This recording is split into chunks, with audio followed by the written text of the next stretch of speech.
मौन की मछलियां, एक गहरी सीख देने वाली कहानी। आज हम एक ऐसी सच्ची लेकिन प्रतीकात्मक कहानी सुनाने जा रहे हैं जो हमें बताती है कि बोलने से नहीं, अक्सर चुप रहने से जिंदगी की बड़ी सीखें मिलती हैं। एक मछली मार रोज की तरह तालाब के किनारे आकर बैठा, कांटा डाला, घंटों इंतजार किया, लेकिन एक भी मछली नहीं फंसी। वो हैरान हो गया। उसने पानी में झांका और देखा तालाब में तो ढेर सारी मछलियां हैं, फिर भी कोई मछली कांटे में फंस क्यों नहीं रही। तभी वहां से एक राहगीर गुजरा। मछली मार ने उससे पूछा, भाई इतने मछलियां हैं फिर भी कोई फंस क्यों नहीं रही।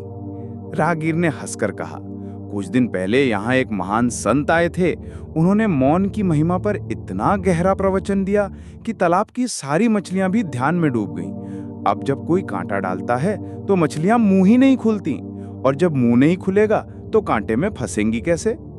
मछलियां अब मौन का पालन करती हैं, संत के प्रवचनों से इतना प्रभावित हैं कि किसी भी लालच में मुंह नहीं खोलती। ये कहानी सिर्फ मछलियों की नहीं है। बहुत से लोग भी बिन जरूरत मुंह खोलकर मुसीबत मोल ले लेते हैं। हर बात बोलने की नहीं होती, हर जगह जवाब देना जरूरी नहीं होता। जो मौन को अपनाता है वो जानता है कि भीतर शांति में ही प्रभु का निवास है।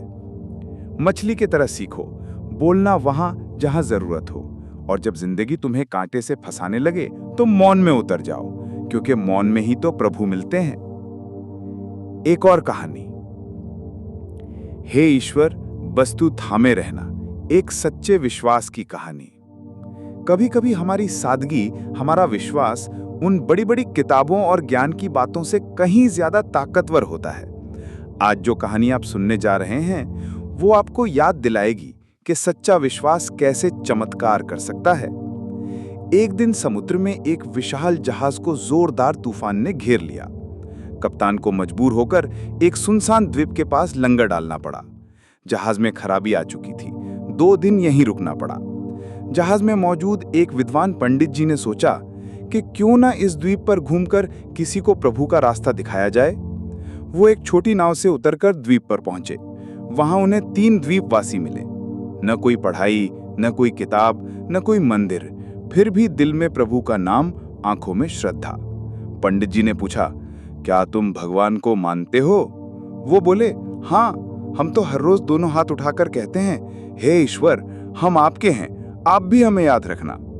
पंडित जी मुस्कुराए, अरे ये कैसी प्रार्थना है, मैं तुम्हें सिखाता हूं असली प्रार्थना।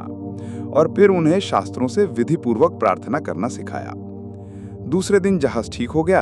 पंडित जी आगे रवाना हो गए। चमत्कार, पानी पर। लेकिन कुछ ही दिन बाद पंडित जी जहाज की डेक पर टहल रहे थे। तभी देखा वही 3 लोग पानी पर दौड़ते हुए जहाज की ओर आ रहे हैं। पूरा जहाज हैरान।